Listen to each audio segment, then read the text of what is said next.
from The Reporter, the paper of record for Delaware County's towns and villages. This is Off the Record, a quick look at the latest county news. I'm Andrew Kantor, and this week we've got a questionable driveway in Walton, digitizing county records, a big award for a tiny DMV, and more. So that said, let's get to it. Is it a trailhead? A driveway? An access point? Just a gravel path? People in Walton don't know, but they are not happy about it. The thing in question is on the property of Empire Metalworks, and it's basically a gravel path leading from the property up to Cherry Street. What's the big deal?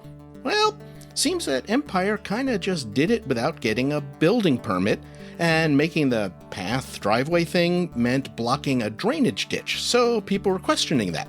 And then other people are convinced it's some kind of a trailhead, maybe for ATVs, but there are a bunch of no trespassing signs, so that really doesn't seem likely. But people still went down that rabbit hole at the Walton trustees meeting. The only thing for sure is that it is a path, it's gravel, and it looks like Empire didn't get permission to connect it to Cherry Street. Trustees, they are investigating. A couple of years ago, Hancock budgeted $10,000 to clean up the town's code, and it's actually getting closer to doing that. It's going to reorganize the whole mess, update it, dot the T's, cross the I's, make sure the whole thing is not only hunky-dory, but up to date with state rules for how towns and villages have to keep their municipal code. Once they finish it, the whole thing has to go through a public hearing because they're essentially rewriting the town's code, even though it's just a cleanup. That'll get a vote on it, just like any other law. And assuming that goes well, and honestly you never know, the town will put this cleaned up code into some fancy binders and digitize it so it's all available online. They're hoping to have this done early next year so the new cleaned up code can take effect retroactively on January 1st. And while Hancock is getting ready to put its cleaned up code online, Delaware County itself is working on a big digitization project. County Clerk Haley Gransberry, she got herself a $75,000 state grant to modernize the county's records. She's already deep into getting the deed books turned from, yellowing paper into ones and zeros, and then she'll start on the mortgage books.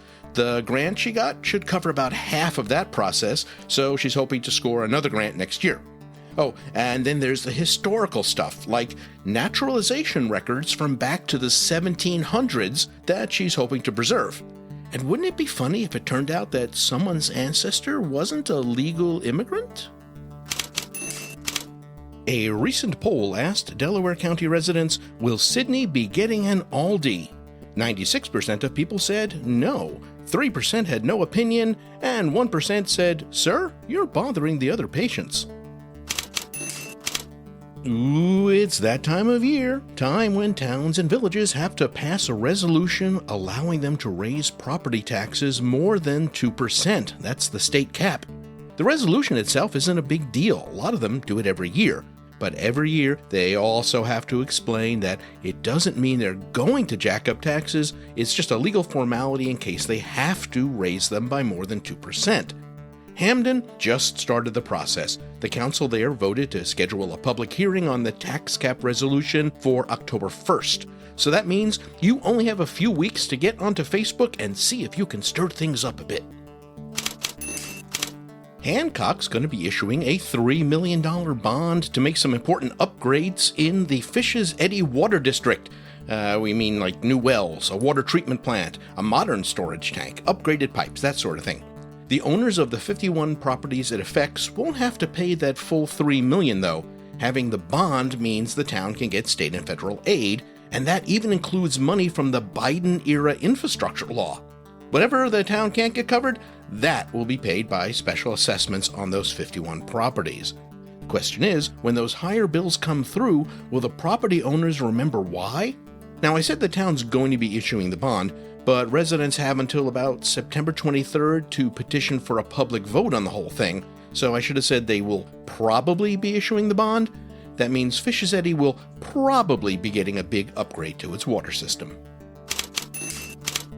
What else is happening in the county? A big shout out to the Margaretville DMV office. There are just 2 people working there, but it won the New York State Donate Life Registry enrollment competition. Translation: Margaretville had the state's largest one-year increase in organ donor registrations. County Clerk Haley Gransbury was thrilled. "It kind of puts us on the map," she said. Michelle Frazier from Delhi announced that she's running for New York State Senate again after a narrow loss in 2024. She's a realtor, a political science professor, and a former Oneonta City Council member. She's hoping to get the seat that Pete Oberacker is leaving to run for Congress. Sidney Center's 15th annual Tractor Parade is scheduled for September 20th at noon. You can register that very day, starting at 9 a.m. Fun with budgets at the county level. Apparently, the county has between 43 and a little more than $44 million as unassigned. Why no exact figure? After adjustments, there's like a $100,000 discrepancy, which Budget Director Art Merrill says is perfectly normal. Anyway, those funds won't be unallocated for long. They'll probably be assigned to either a new reserve fund or a capital improvement fund to prepare for the future. And hopefully a future without $100,000 discrepancies in the budget. That's it for this week's Off the Record, but you know the drill. There's plenty more in the Reporter, like the county dealing with rising legal expenses in its personnel office, and Hamden looking at maybe having a battery energy storage facility on Cobb Cross Road. Actually, there's even more. You just need to pick up the paper, or better yet, subscribe.